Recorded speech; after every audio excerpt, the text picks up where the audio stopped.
جو باطل کو مخاطب کر کے کہا کرتے ہیں کہہ دینا میری جاں غیر مقلدوں کی انا سے، کہہ دینا میری جاں غیر مقلدوں کی انا سے، واقف ہے اچھی طرح ہم کرب و بلا سے۔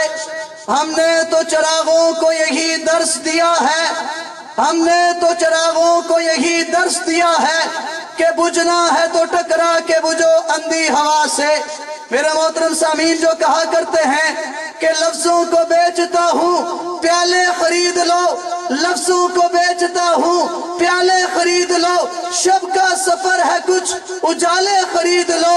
غیر مقلدوں کا مجھ سے نہ ہوگا احترام، غیر مقلدوں کا مجھ سے نہ ہوگا احترام، میری زبان کے واسطے تالے خرید لو۔ تشریف لاتے ہیں ترجمان اہل سنت، تشریف لاتے ہیں وکیل احناف، تشریف لاتے ہیں متکلم اسلام، تشریف لاتے ہیں حضرات علماء دیوبند کی نشانی، تشریف لاتے ہیں ائمہ کے ترجمان بن کر آنے والے حضرت مولانا محمد الیاس گھومن صاحب۔ نعرہ تکبیر، نعرہ تکبیر، نعرہ تکبیر۔ شان رسالت، شان رسالت، شان صحابہ، شان صحابہ، خلافت راشدہ، خلافت راشدہ، حضرت مولانا محمد الیاس گھومن صاحب۔ الحمدللہ الحمدللہ وحدہ لا شریک لہ والصلاة والسلام علی من لا نبی بعدہ، اما بعد فاعوذ باللہ من الشیطان الرجیم، بسم اللہ الرحمن الرحیم۔ ما كان محمد أبا أحد من رجالكم ولكن رسول الله وخاتم النبيين وكان الله بكل شيء عليما۔ اللهم صل على محمد وعلى آل محمد كما صليت على إبراهيم وعلى آل إبراهيم إنك حميد مجيد۔ اللهم بارك على محمد وعلى آل محمد كما باركت على إبراهيم وعلى آل إبراهيم إنك حميد مجيد۔ نام محمد سے دلوں کو سرور ملتا ہے، نام محمد سے دلوں کو سرور ملتا ہے، نگاہ فکر کو تازہ شعور ملتا ہے۔ نام محمد سے دلوں کو سرور ملتا ہے، نگاہ فکر کو تازہ شعور ملتا ہے۔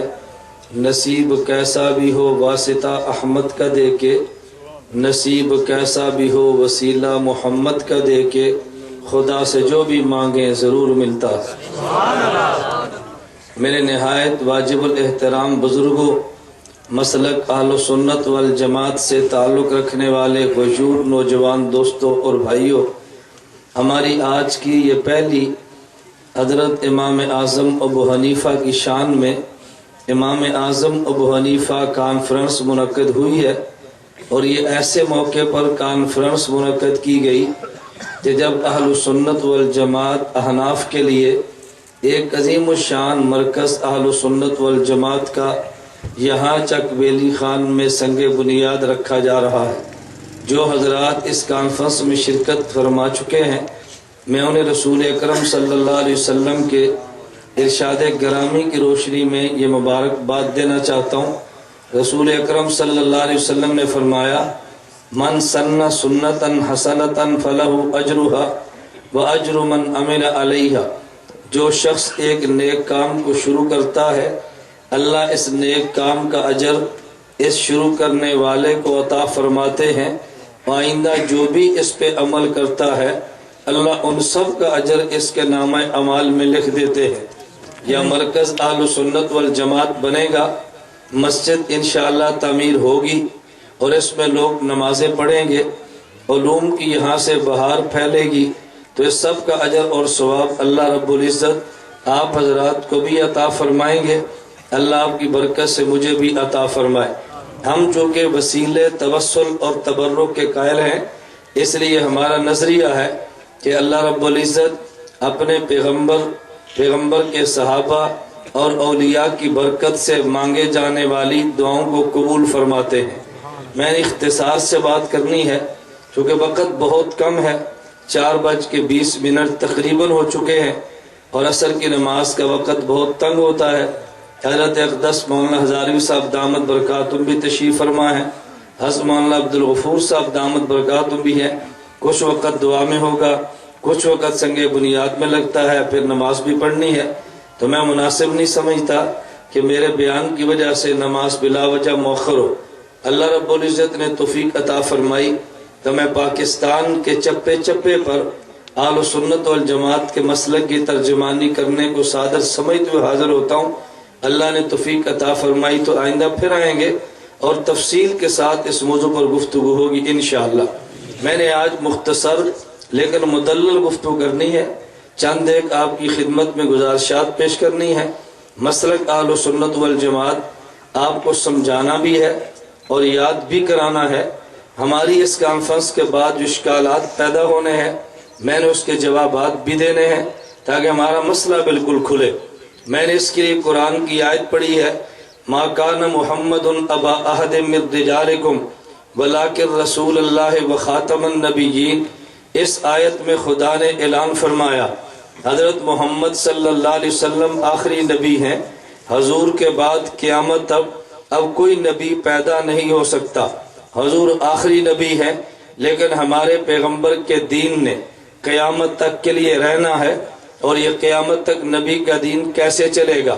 حجۃ الوداع کے موقع پہ حضور نے اعلان فرمایا، میرے صحابہ جو دین خدا نے مجھے دیا میں نے وہ دین تمہیں دے دیا ہے۔ صحابہ نے عرض کیا حضور آپ نے دین پہنچانے کا حق ادا فرما دیا ہے۔ پھر نبوت نے اعلان فرمایا وَلْيُبَلِّغْ مِنْكُمُ الشَّاهِدُ الْغَائِبَ، میں نے دین تمہیں دیا ہے، اس دین کو آگے تم نے دینا ہے۔ اللہ کے پیغمبر نے خدا سے دین کو لیا، پیغمبر کے صحابہ کے حوالے کر دیا۔ اب نبی کے بعد دین کامل وہ ہوگا جو میرے پیغمبر کے صحابہ کا ہے۔ میں دوسرے لفظوں میں یوں کہوں گا، نماز اللہ کے ہاں قابل قبول وہ ہوگی جو نماز پیغمبر کے صحابہ دے، روزہ قابل قبول وہ ہوگا جو پیغمبر کے صحابہ نے دیا ہے، اعمال قابل قبول وہ ہوں گے جو خدا کے پیغمبر کے بعد پیغمبر کے صحابہ نے دیے ہیں، کیونکہ خدا نے قرآن میں اعلان فرمایا الیوم اکملت لکم دینکم، میں نے آج پیغمبر تیری وساطت سے تیرے صحابہ کے دین کو کامل اور مکمل کر دیا ہے۔ ہم نے پیغمبر کی ذات کو نہیں پیغمبر کے صحابہ کو دیکھا ہے۔ نبی نے نماز صحابہ کو دی ہے، صحابہ نے نماز امت کو دی ہے۔ صحابی نبی والی نماز دیتا ہے، اپنی طرف سے کبھی صحابی پیغمبر کی اپنی طرف سے کبھی صحابی نماز کو دیتا نہیں ہے۔ حضور آخری نبی ہے اور خدا نے حضور پہ نبوت کو ختم کر دیا اور نبی کو بطور نمائندے کے 1,24,000 صحابہ عطا کر دیے۔ چک بیلی والوں ایک نقطے پہ غور کرنا، میں کہتا ہوں نبی اس زمین پہ نمائندہ خدا ہوتا ہے، صحابی اس زمین پہ نمائندہ مصطفیٰ ہوتا ہے۔ اگر تمہیں اللہ کی بات چاہیے تو نبی سے ملتی ہے، اگر نبی کی بات چاہیے تو نبی کے صحابی سے ملتی ہے، اگر قرآن کا معنی چاہیے تو پھر نبی دیتا ہے، نبی حدیث کا معنی چاہیے تو پھر پیغمبر کا صحابی دیتا ہے۔ نبی نمائندہ خدا ہے، صحابی نمائندہ مصطفیٰ ہے۔ میں تجھے نقطہ دینے لگا تھا کہ اللہ کے نبی پہ خدا نے نبوت کو ختم کیا، تعداد 1,24,000 بنتی ہے، اور پیغمبر کے صحابہ جو نبی کے نمائندے ہیں ان کی تعداد بھی 1,24,000 بنتی ہے۔ ایسا کیوں ہوا ہے؟ انبیاء کی تعداد بھی 1,24,000 ہے، صحابہ کی تعداد بھی 1,24,000 ہے۔ اس کی وجہ یہ ہے خدا نے بتا دیا میرے پیغمبر اگر نبیوں کی تعداد 1,24,000 ہے تو تیرے صحابہ کی تعداد 1,24,000 ہے۔ اس کی وجہ یہ ہے کہ نبی کو نمائندہ میرا کہتے ہیں، صحابی کو نمائندہ تیرا کہتے ہیں۔ ہم نے اعزاز تجھے دیا ہے کہ تجھ پہ میری نمائندگی ختم ہے، صحابہ پہ تیری نمائندگی ختم ہے۔ جتنے نمائندے میرے ہوں گے اتنے نمائندے تیرے ہوں گے، جتنے نمائندے میرے ہوں گے اتنے نمائندے تیرے ہوں گے۔ میں نقطہ دے تو جملے پہ غور کرنا، ہمارا عقیدہ ہے حضور آخری نبی ہیں. ذرا توجہ رکھنا، جب حضور دنیا میں آئے ہیں نبوت ختم ہو گئی، لیکن جب نبی دنیا سے گئے ہیں تو پھر صحابیت ختم ہو گئی ہے. نبی کے آنے پہ نبوت ختم ہے، نبی کے جانے پہ صحابیت ختم ہے. حضور کے آنے کے بعد کوئی اور نبی مانے تو یہ بھی بے ایمان ہے، اور نبی کے جانے کے بعد ان کے علاوہ کسی کو صحابی مانے تو وہ بھی بے ایمان ہے. نہ ان کے بعد نبی ہے، نہ ان کے بعد صحابہ ہے. نبی نمائندہ خدا ہے، صحابی نمائندہ مصطفیٰ ہے. نبی کی خدا کی بات نبی کرتا ہے اور نبی کی بات صحابی کرتا ہے. خدا نے نبی کی صحابیت، نبی کی نمائندگی کو صحابہ پہ ختم کر دیا ہے. میری بات توجہ سے سمجھنا، خدا نے نمائندگی کے لیے انبیاء کو چنا ہے، نبوت حضور پہ ختم کر دی ہے. خدا نماز کا حکم نبی کو دیتے ہیں، نبی آگے صحابہ کو دیتے ہیں. ایک شخص مجھے کہنے لگا کہ تم آل سنت بھی عجیب ہو، تم کہتے ہو نماز وہ پڑھیں گے جو صحابہ والی ہے. ارے ہم تو اہل حدیث ہیں، ہم کہتے ہیں نماز پڑھیں گے جو نبی والی ہے. میں نے کہا تیرے پاس دلیل کیا ہے؟ تو کہتے ہیں نماز وہ پڑھیں گے جو نبی والی ہے. کہتے ہیں تیرے پاس دلیل کیا ہے؟ میں نے کہا میرے پاس تو دلیل موجود ہے. حجۃ الوداع کے موقع پہ نبی نے اعلان کیا تھا فَلْيُبَلِّغْ مِنْكُمُ الشَّاهِدُ الْغَائِبَ، میں نے دین تمہیں دیا ہے، تم نے دین آگے دینا ہے. تیرے پاس دلیل کیا موجود ہے؟ کہتے جی بخاری کی روایت ہے، اس کے بخاری کے روپ پہ کبھی نہ آنا. کہتے جی بخاری میں روایت موجود ہے، اللہ کے نبی نے اعلان نہیں کیا صلو کما رأیتمونی اصلی، تم نماز یوں پڑھو جیسے مجھے پڑھتے دیکھا ہے. تو پھر نماز نبی والی پڑھیں گے. میں نے کہا حدیث کا ترجمہ پھر کرنا. کہا جی سلو کما سلو، کہ سلو تم نماز پڑھو کما رأیتمونی اصلی، جس طرح نماز پڑھتے مجھے دیکھا ہے. میں نے کہا میں نے تو نبی کو پڑھتے نہیں دیکھا، تو نے نبی کو پڑھتے نہیں دیکھا، یہ تجھے مجھے تو خطاب ہی نہیں ہے. کہتا ہے کسے خطاب ہے؟ میں نے کہا یہ خطاب صدیق کو ہے، یہ خطاب تجھے مجھے نہیں ہے، یہ خطاب تو فاروق کو ہے. کہتا ہے یہ کیا مطلب؟ توجہ رکھنا. میں نے کہا اس حدیث کا مطلب یہ ہے سلو کما رأیتمونی اصلی، تم نے نماز ایسے پڑھنی ہے جیسے نماز مجھے پڑھتے دیکھا. کیا مطلب؟ ایک نماز پیغمبر کی ہے، ایک نماز صحابہ کی ہے. میری دلیل پہ توجہ رکھنا، وقت کم ہے میں عنوان کو سمیٹ لوں گا. فرمایا تم نماز یوں پڑھو گے جیسے تم نے نماز پڑھتے مجھے دیکھا. میں نے کہا کیا مطلب؟ بات توجہ سمجھنا. نبی کو صدیق نے دیکھا ہے، اس کا معنی یہ ہے صدیق نماز ایسے پڑھے جیسے نبی نے پڑھی ہے، اور تو نماز ایسے پڑھے جیسے صدیق نے پڑھی ہے. صحابہ نماز یوں پڑھے جیسے نبی نے پڑھی ہے، اور تو نماز یوں پڑھے گا جیسے صحابہ نے پڑھی ہے. ہم صحابی کو دیکھیں گے، صحابی نبی کو دیکھے گا. صحابی کی نماز نبی والی اور میری نماز صحابہ والی. ہماری نماز کون سی ہے؟ صحابہ. توجہ رکھنا، یہ تجھے غیر مقلد نے، تجھے اہل حدیث نے، تجھے وہابی نے، تجھے ملحد نے، انگریز کے ایجنٹ نے، تو جو بھی نام دے گا بجا ہے. میں ہر بات پہ دلیل دے سکتا ہوں، میں یوں جملے نہیں کہتا. تو یہ کہے گا یار بجا کیا ہے، اس نے دھوکہ کیوں دیا ہے؟ کتنا آسان سا دھوکہ ہے، کتنی عام سی بات ہے. تجھے یہ کہہ دے گا کلمہ کس کا پڑھا ہے؟ تو نے کہنا نبی کا پڑھا ہے. اچھا جب نبی کا کلمہ پڑھا ہے تو نماز نبی والی کیوں نہیں کہتا؟ پھر صحابہ والی بات کیوں کہتا ہے؟ بندے کے دماغ میں بات آتی ہے یار بات تو بڑی اس نے معقول کی ہے، بڑی وزنی بات کی ہے. توجہ رکھنا، یہ تجھے ایسے اشکالات دے گا پھر تیرے دماغ کو خراب کرے گا. مثلا میں ایک بات اور کہتا ہوں، یہ تجھے کہے گا بھئی تو کون ہے؟ تو نے کہنا جی حنفی. اچھا پوچھے تو کون ہے؟ کہتے جی میں تو محمدی ہوں. بھئی تو محمدی کیوں ہے؟ ایک ان پڑھ بابا جی کو پکڑے گا، کہے گا بابا جی ہم دونوں کے درمیان فیصلہ کرے. بابا جی بھی خوش ہے، گھر میں کبھی مجھے میری بیگم نے نہیں پوچھا، آج مجھے فیصلے کے لیے بلا لیا گیا ہے. یہ بابا جی خوش ہو کر بیٹھ گئے. ہاں بیٹا کیا مسئلہ ہے؟ بابا جی میں کہتا ہوں محمدی کہنا چاہیے، یہ کہتا ہے حنفی کہنے چاہیے. دلیل کیا ہے؟ میں نے سے پوچھا تو نے کلمہ کس کا پڑھا ہے؟ کہتا جی کلمہ حضور محمد کا پڑھا ہے، تو پھر محمدی کہنا چاہیے. بابا جی کہتے ہیں بات تو بالکل بجا ہے، جب کلمہ حضور کا پڑھا ہے تو پھر محمدی کہہ. ابو حنیفہ کا کلمہ تو نہیں پڑھا کہ تجھے حنفی کہا جائے. اب یہ بندے نے دھوکہ دیا، اس کے دھوکے میں کبھی نہ آنا. میں نے کہا جب تو نے پوچھا تو کون ہے؟ تو نے میرا مذہب پوچھا ہے، تیرا مذہب محمدی ہے یا میرا مذہب حنفی ہے؟ میں سینہ تان کے کہتا ہوں کہ میرا مذہب حنفی ہے. تو کہتا جی کیوں کہتا ہے؟ میں نے کہا اس لیے کہ مجھے عربی زبان آتی ہے تو اس لیے مذہب محمدی کہتا ہے. تجھے عربی زبان نہیں آتی. عربی زبان میں دو لفظ ہیں، ایک لفظ مذہب ہوتا ہے، ایک لفظ منزل ہوتا ہے. مذہب اسے کہتے ہیں جو راستہ ہے، منزل اسے کہتے ہیں جہاں پہ جانا ہے. جب تو نے مجھ سے پوچھا تیرا مذہب کیا ہے؟ میں نے کہا ابو حنیفہ. مجھ سے پوچھا منزل کیا ہے؟ میں نے کہا محمد الرسول اللہ. راستہ ابو حنیفہ ہے، منزل رسول اللہ. راستہ ابو نارا توجہ، میں نے کہا وقت بہت کم ہے، میرا آپ سے وعدہ ہے میں پھر کبھی آؤں گا انشاءاللہ۔ میں بتا یہ رہا تھا مذہب ابو حنیفہ اور منزل، بولو نا، مذہب ابو حنیفہ منزل رسول اللہ۔ ارے کوفہ ہمارا راستہ ہے، مدینہ ہماری منزل ہے، ہم تو مدینے والے ہیں، تجھے کس نے کہا مدینے والے نہیں؟ غیر مقلد ایک نوجوان کو دھوکہ دے رہا تھا، اور یہ ان حنفیوں کو دیکھو، اہل سنت کو دیکھو، ہم تو مدینے کی بات کرتے ہیں اور یہ تو کوفہ کی بات کرتے ہیں۔ میں نے کہا نانا تو نے جھوٹ بولا ہے، ہم بات مدینہ کی کرتے ہیں لیکن وایا کوفہ مدینہ کی بات کرتے ہیں۔ کہا جی وایا کوفہ تم مدینہ کی بات کیوں کرتے ہو؟ میں نے کہا میں نہیں کہتا، یہ تو میرے نبی نے کہا ہے۔ کہتے نبی نے اعلان فرمایا۔ میں نے کہا جی ہاں حضور نے اعلان فرمایا، انا مدینۃ العلم والی بابھا، مجھے شہر علم کہتے ہیں، علی شہر علم کا دروازہ ہے، شہر علم مدینہ ہے، شہر علم کا دروازہ کوفہ میں ہے، اور شہر میں جانے کے لیے بواسطہ دروازہ جانے والا باادب ہے۔ تیری مسجد کا امام اعلان کرتا ہے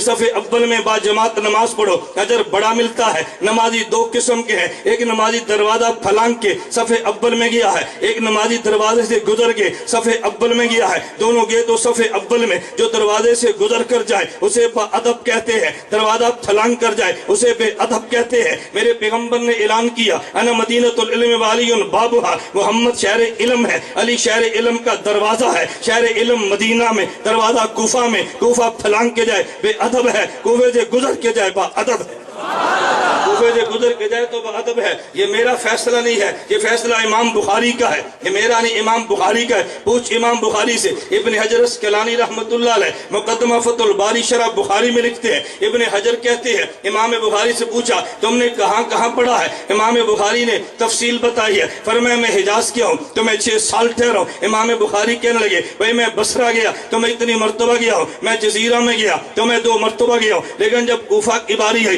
امام بخاری کہتے اللہ احصی کم دخلت الی کوفہ، ارے مجھے یاد ہی نہیں ہے میں کوفہ کتنی بار گیا۔ ارے تو اتنا ذہین آدمی ہے تجھے پتہ ہی نہیں تو کوفہ کتنی بار گیا۔ توجہ رکھنا اس میں نقطہ حکمت کیا ہے۔ امام بخاری کہتے ہیں میں جزیرے میں 2 مرتبہ گیا، امام بخاری کہتے ہیں میں بصرے میں 4 مرتبہ گیا، امام بخاری کہتے ہیں میں حجاز میں 6 سال رہا، اور جب کوفہ کی باری ہے کہتے ہیں مجھے یاد ہی نہیں میں کوفہ کتنی بار گیا۔ اس کو ذرا سمجھنے کے لیے ایک بچے کو اٹھا کے پوچھو ہاں بیٹا تو نے کہاں پڑھا ہے؟ کہتے ہیں میں نے مڈل تک چک بیلی کے اسکول میں پڑھا ہے۔ کتنے سال پڑھا ہے؟ کہتا جی 8 سال پڑھا ہے۔ اس بچے سے پوچھو اس مڈل اسکول میں تو کتنی بار دروازے سے گزرا ہے؟ کہتے ہیں مجھے یاد ہی نہیں ہے، کیوں جتنا عرصہ پڑھا اسے وہ تو یاد ہے لیکن دروازے سے گزرنا یاد ہی نہیں ہے۔ اس سے پتا چلا امام بخاری مدینہ کو منزل کہتا ہے تو مجھے کہتے ہیں میں 6 سال رہا، اور بخاری کوفے کو دروازہ مانتا ہے۔ کہتا ہے مجھے پتا ہی نہیں ہے میں کتنی مرتبہ گیا ہوں، منزل میں جانا یاد ہوتا ہے، دروازے سے گزرنا یاد نہیں ہوتا۔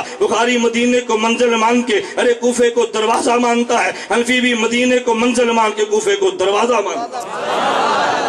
یہ کون سی بات ہے کوفے کو نہیں مانتا؟ صحابہ کے بغض کی بات کیوں کرتا ہے؟ کس لیے تو بکتا ہے؟ ارے کوفہ امام ابو حنیفہ نے تو نہیں بنایا، کوفے کی تعمیر کا فیصلہ کرنے والا حضرت عمر بن خطاب ہے، جن کے بارے میں نبوت کا فیصلہ ہے حضرت عمر وہ ہے ان اللہ جعل الحق علی لسان عمر وقلبہ، عمر سوچتا بھی ٹھیک ہے، عمر بولتا بھی ٹھیک ہے۔ حضرت عمر کا فیصلہ ہے، عمر کا فیصلہ کوفہ بنا دو۔ بنانے والا کون ہے؟ سعد بن ابی وقاص ہے رضی اللہ عنہ، جو پیغمبر کا عشرہ مبشرہ میں سے ہے۔ وہاں پہ علم لے جانے والا کون ہے؟ عبداللہ بن مسعود ہے، جن کے بارے میں بخاری میں روایت موجود ہے، نبی نے فرمایا استقر القرآن من اربعۃ، ان 4 سے قرآن پڑھنا۔ پہلے نام عبداللہ بن مسعود کا ہے، پیغمبر نے فرمایا جو چاہے قرآن ایسے پڑھے جیسے ابھی اتر رہا ہے، پھر عبداللہ بن مسعود سے قرآن پڑھے۔ اس نے جا کے کوفے کو آباد کیا ہے۔ میرے دوست کوفے میں جانے والے پیغمبر کے بصدر بدری صحابہ ہیں، کوفہ میں جانے والے 313 بیعت رضوان والے ہیں، ارے 300 بیعت رضوان والے ہیں، کوفہ میں جانے والے 1010 پیغمبر کے صحابہ ہیں۔ ابو حنیفہ پہ اعتراض کیا ہے؟ مجھے ایک بندہ کہنے لگا اور یہ مولانا جس کو تم نے امام مانا ہے امام ابو حنیفہ کوفہ میں ہے، کیا یہ مدینہ میں نہیں ہو سکتے تھے؟ میں نے کہا نہیں، میرے امام کو مدینہ میں نہیں کوفہ میں ہونا چاہیے تھا، میرے امام کو مکہ میں نہیں کوفہ میں ہونا چاہیے تھا۔ کہتا جی وجہ کیا ہے؟ میں نے کہا میری دلیل پہ توجہ رکھنا، امام کوفہ میں ہوتا مدینہ میں نہ ہوتا۔ کہتے دلیل کیا ہے؟ میں نے کہا میرے محمد کو اس زمین پہ خدا کا نمائندہ کہتے ہیں حضور دنیا سے چلے گئے تو پہلے جانشین صدیق بنے ہیں، صدیق کے جانے کے بعد نبی کے جانشین عمر بنے ہیں، عمر کے جانے کے بعد جانشین عثمان بنے ہیں، ان کے جانے کے بعد جانشین علی بنے ہیں۔ توجہ رکھنا، میرے نقطے پہ غور کرنا، حضور کے جانے کے بعد جانشین امام ابو بکر بنے ہیں، ان کے جانے کے بعد جانشین امام عمر ہے، اور یہ ترتیب عقل کی بھی ہے، نقل کی بھی ہے، یوں ہی چلنا چاہیے۔ ایک بندہ کہنے لگا نہیں پہلا خلیفہ علی کو ہونا چاہیے۔ میں نے کہا تیری دلیل کیا ہے؟ کہتے ہیں علی پیغمبر کا رشتہ دار ہے تو رشتہ دار کو مقدم کہتے ہیں۔ میں نے کہا تیری دلیل کو مان لیا جائے تب بھی صدیق کا حق پہلے ہے۔ کہتے جی وہ کیسے؟ میں نے کہا میں نے چاروں کو دیکھا، چاروں کا رشتہ نبی سے ملتا ہے، لیکن صدیق و عمر کو دیکھا یہ پیغمبر کے سسر لگتے ہیں۔ میں نے عثمان و علی کو دیکھا رضی اللہ عنہما، یہ پیغمبر کے داماد لگتے ہیں۔ ارے سسر کی حیثیت باپ کی ہے، داماد کی بیٹے کی ہے، تو باپ پہلے ہے بیٹا بعد میں ہے۔ میں نے صدیق کو دیکھا عمر میں بڑا ہے، میں نے عمر کو دیکھا تو چھوٹا ہے، اس کا نمبر 1 ہے، عمر کا نمبر 2 ہے۔ میں نے عثمان کو دیکھا یہ داماد دوہرا ہے، علی کو دیکھا داماد 11 ہے، عثمان کا 3 ہے، علی کا 4 ہے۔ میں نے کہا توجہ، میں کہتا تو یہ ترتیب آنے کی ہے۔ جب میں نے دنیا میں جاتے ہوئے دیکھا مجھے تب بھی ترتیب یہی نظر آتی ہے۔ کہتے جی وہ کس لیے؟ میں نے کہا نبی جس کمرے میں دفن ہے صدیق وہاں نبی کے ساتھ ہے، نمبر 1 جو ہوا عمر اس کے بعد آئے ہیں، نمبر 2 جو ہوا عثمان اس کے بعد جنت البقیع میں تھوڑے سے دور ہے، نمبر 3 جو ہوا علی اس کے بعد کوفہ میں ہے، نمبر 4 جو ہوا۔ میں نے کہا آنے کی ترتیب بھی یہ ہے اور جانے کی ترتیب بھی یہ ہے۔ اس لیے سنی کہتا ہے خلافت راشدہ حق جاری ہے، خلافت راشدہ بلند آواز سے خلافت راشدہ۔ نیا فتنہ نکلا خلافت راشدہ حق سارے یار، یہ فتنہ ہے خلافت راشدہ حق 4 یار، یہ نعرہ ایمان کا ہے۔ بھئی خلافت سب کو تو نہیں ملی، خلافت کی تو بات 4 کی ہے، کیا تم نے غلط نعرہ امت کو دے دیا؟ توجہ رکھنا، میں نکتہ دینے لگا تھا۔ میرے پیغمبر کے جانشین کا نام امام ابو بکر صدیق ہے، یہ مکہ سے چلے تو مدینہ۔ حضور ان کے جانشین کا نام امام عمر ہے، یہ بھی مدینہ۔ ان کے جانشین کا نام امام عثمان ہے، یہ بھی مدینہ۔ اور ان کے جانشین کا نام امام علی ہے، وہ کہاں تھے؟ بولیے کہاں تھے؟ دلیل پہ غور کرنا، کہاں تھے؟ کوفہ۔ ہم نے صدیق کو دیکھا تو نبی فرمانے لگے ما سب اللہ فی صدری اللہ سببتہ فی صدر ابی بکر، جو خدا نے علم محمد کے سینے میں منتقل کیا ہے میں نے وہ صدیق کے سینے منتقل کر دیا ہے۔ خدا نے نبی نے اپنے علوم صدیق کو دے دیے ہیں۔ صدیق کے جانشین امام عمر ہے، میں اس لیے کہتا ہوں امام عمر صدیق کے جانشین ہے۔ حضور کے پاس قرآن بھی ہے حدیث بھی ہے۔ صدیق اکبر کو دیکھو ادھر قرآن بھی ہے ادھر حدیث بھی ہے، ان کے پاس حضرت رسول اللہ کے ساری امت سارے حدیث موجود ہیں۔ پھر حضرت عمر کو دیکھے گا ادھر قرآن بھی ہے نبی کی حدیث بھی ہے، صدیق کے مسئلے بھی ہے۔ حضرت عثمان کو دیکھے قرآن بھی ہے حدیث بھی ہے، صدیق و عمر کے مسئلے بھی ہے۔ حضرت علی کو دیکھو قرآن بھی ہے حدیث بھی ہے، حضرت صدیق عمر عثمان کے مسئلے بھی ہے۔ علی ان چاروں کا جانشین ہے اور ڈیرہ جا کے کوفہ لگایا ہے۔ تو پھر تجھے بات سمجھنی چاہیے کہ جب خلافت راشدہ کی ترتیب بنی ہے تو حضرت علی پہ جا کے ختم ہو گئی ہے، اور جب بعد میں 4 امام بنے ہیں، ایک پیغمبر کے 4 خلیفے ہیں، پھر آگے 4 امام بنے ہیں۔ ہم 4 خلیفوں کو دیکھتے ہیں تو چوتھے خلیفہ علی ہے جو مکہ سے چلے تو کوفہ پہنچے۔ ہم نے 4 امام دیکھے ہیں، ان میں پہلے امام کا نام امام اعظم ابو حنیفہ ہے، دوسرے کا نام امام مالک ہے، تیسرے کا نام حضرت امام شافعی ہے، چوتھے کا امام احمد ہے۔ تم کو یہ ترتیب کیوں ہے؟ میں نے ان کی عمر کو دیکھا، امام ابو حنیفہ سن 80 ہجری میں پیدا ہوئے 150 میں فوت ہو گئے۔ میں نے حضرت امام مالک کو دیکھا، یہ 93 میں پیدا ہوئے 179 میں فوت ہو گئے۔ امام شافعی کو دیکھا 150 میں پیدا ہوئے 204 میں فوت ہو گئے۔ امام احمد بن حنبل کو دیکھا 164 میں پیدا ہوئے۔ یہ ترتیب دیکھے گا، ان میں پہلے امام ابو حنیفہ، دوسرے امام مالک ہے، تیسرے امام شافعی، چوتھے امام احمد بن حنبل۔ ذرا نقطے پہ غور کرنا، خلفاء میں سے آخری خلیفہ کون؟ بولو آخری۔ اماموں میں سے پہلا امام کون؟ تو پھر ماننا جہاں پہ چوتھا خلیفہ شہید ہوا ہے وہاں پہ پہلا امام پیدا ہوا ہے۔ حضرت علی کی جائے شہادت ہے، ابو حنیفہ کی جائے ولادت ہے۔ بعد میں آنے والا خطیب کہتا نہیں جہاں سے اس نے بات ختم کی تھی میں وہاں سے شروع کرتا ہوں۔ خدا نے پھر یوں فرمایا جہاں سے بات علی نے شروع کی ہے ابو حنیفہ وہاں سے شروع کرتا ہے۔ تو مدینہ ہونا چاہیے تھا یا کوفہ؟ کوفہ ہی ہونا چاہیے تھا۔ بھئی ایک آدمی سرگودا سے چلے اور اس نے پشاور جانا ہو، اسلام آباد آ کے وہ رک جائے تو آگے جو گاڑی چلائے گا اسلام آباد سے چلے گا یا پھر سرگودا سے؟ بولو نا۔ تو مکہ سے چلے تو کوفہ تک آئے نا، اب کوفہ سے گاڑی آگے چلنی تھی، کوفہ تک علی ہے، پھر کوفہ سے آگے پورے عالم امام ابو حنیفہ ہے۔ میں بتا یہ رہا تھا پہلے یہ تو سمجھو امام کون ہے. جس نے نہیں سمجھا وہ دشمن ہے, اور جس نے سمجھا وہ امام کا عاشق ہے. حضرت امام اعظم ابو حنیفہ, ایک نقطے پہ توجہ رکھنا, مسئلہ کہیں لمبا نہ ہو, میں چلے بات سمیٹ تو ذرا. میں نے کہا خدا نے دین نبی کو دیا, دین نبی نے پیغمبر کے صحابہ کو دیا, اور جب صحابہ کی باری آئی ہے ان نے دین حضرت امام اعظم ابو حنیفہ کو دیا ہے. امام ابو حنیفہ نے لکھا ہے اور پوری امت کو دے دیا ہے. حضرت امام سیوطی کہتے ہیں, امام حاکم کہتے ہیں, انو اول من دون علم شریعہ ورتبہ ابوابا, جس سے پہلے دین کو سب سے پہلے لکھا اس کا نام امام اعظم ابو حنیفہ ہے. میں ایک جملہ کہنے لگا, تم نے اشتہار کو دیکھا, اوپر لکھا ہے امام اعظم ابو حنیفہ کانفرنس, حالانکہ نام ابو حنیفہ تو نہیں ہے, ان کا نام ابو حنیفہ نہیں ہے, لیکن پھر بھی دنیا ابو حنیفہ کہتی ہے. حضرت صدیق اکبر کا نام ابو بکر تو نہیں ہے, لیکن دنیا ابو بکر کہتی ہے. اس کی وجہ کیا ہے؟ پوری دنیا میں اہل سنت والجماعت سے پوچھ لے, 95% بندہ ابو بکر تو جانتا ہے, لیکن ان کا نام عبداللہ نہیں جانتا. دنیا میں حنفیوں سے پوچھ لے, 95% بندہ ابو حنیفہ تو جانتا ہے, لیکن ان کے نام نعمان کو نہیں جانتا. اس کی وجہ کیا ہے؟ ان کا عبداللہ نام ہے, ابو بکر ان کا مشن ہے, ان کا نعمان نام ہے, اور ان کا ابو حنیفہ مشن ہے. تو کہ اگر یہ کیا مطلب, عربی زبان میں بکر ان کا معنی پہل کرنا, ابو بکر کا معنی پہل کرنے والا ہے. نبی اعلان نبوت کرے تو جو پہلے قبول کرے ابو بکر کہتے ہیں. جب نبی دولت مانگے تو جو پہلے ساری دولت ہے ابو بکر کہتے ہیں. جب نبی کماری بیٹی مانگے جو پہلے دے ابو بکر کہتے ہیں. نبی ہجرت کا اعلان کرے جو پیغمبر کو ساتھ لے کر چلے ابو بکر کہتے ہیں. نبی غار میں جائے, نبی سے پہلے غار میں جائے ابو بکر کہتے ہیں. نبی بدر میں جائے جو پہلے ہو ابو بکر کہتے ہیں. نبی احد و خندق میں جائے جو پہلے ساتھ ہو ابو بکر کہتے ہیں. جب نبی مزار میں جائے پیغمبر کے بعد پہلے مزار میں دفن ہو ابو بکر کہتے ہیں. ارے مزار سے اٹھے گا جو سب سے پہلے نبی کے ساتھ ہو ابو بکر کہتے ہیں. جب پیغمبر جنت میں جائے گا جو پہلے نبی کے ساتھ ہو ابو بکر کہتے ہیں. عبداللہ اس کا نام ہے, ابو بکر اس کا مشن ہے. خدا کو اتنا پسند آیا,